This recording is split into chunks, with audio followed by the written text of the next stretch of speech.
जिन पंहिंजे वतन जी मालिकी कई आहे, जिन पंहिंजे वतन जी जे लाइ पंहिंजो रतु आयो आहे, उहे ज़िंदा जी तारीख़ में जावेद सभु मरी विया, केरु बि ज़िंदा न रहंदो। हिंदुस्तान में माण्हू भरिया पिया आहिनि, तारीख़ हुनखे बचा ॾिनी जेको पंहिंजे वतन जे लाइ बीहंदो। तारीख़ तव्हांखे धरणी जे मैदान खे कॾहिं ठाहींदी जॾहिं तव्हां पंहिंजी सत तेरी कराची जे अंदर तू बागे हिक माण्हू जे दर ते वियाऊं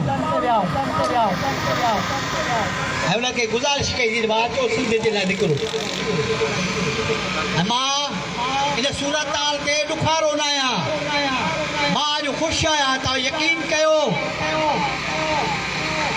त मां सैयद जो हिकिड़ो अदना पैरोकार, सैयद जो हिकिड़ो अदना सिपाही, मां तव्हां सां वाइदो